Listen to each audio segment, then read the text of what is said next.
নমস্কার, শুরু করছি আজকের সংবাদ।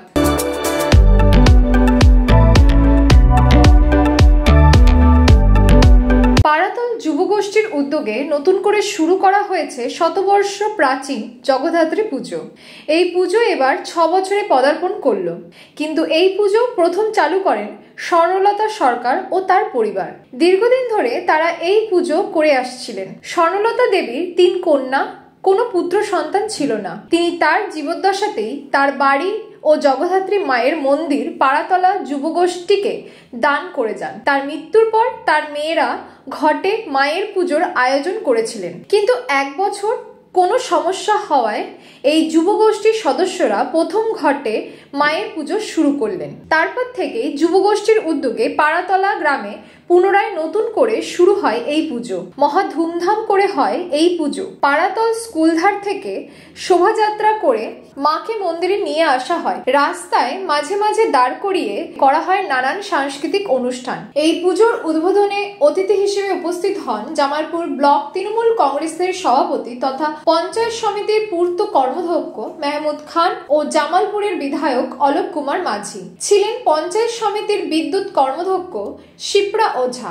মেহমুদ খান বলেন, শতাব্দী প্রাচীন এই পুজোর উদ্বোধন করতে এসে তার খুবই ভালো লাগছে। তিনি প্রতি বছরই এই পুজোর উদ্বোধন করতে আসেন। খুব সুন্দর পরিবেশে এখানে পুজো হয়। এই ধরনের পুজোর আয়োজন এলাকায় সম্প্রীতির পরিবেশ গড়ে তোলে। জাগো মা, জাগো মা, জাগো মা, জাগো মা, জাগো মা, জাগো মা, জাগো দুর্গা।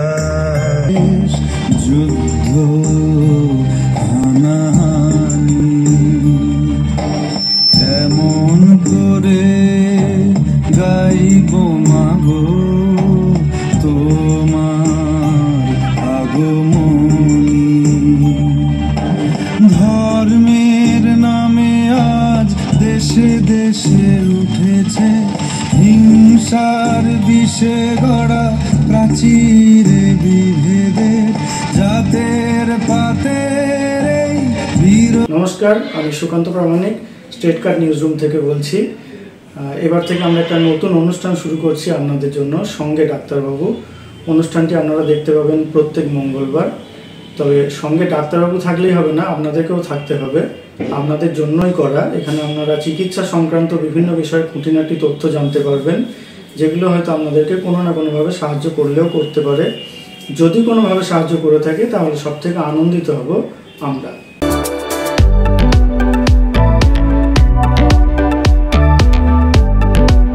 আজকের সংবাদ এই পর্যন্ত। নমস্কার।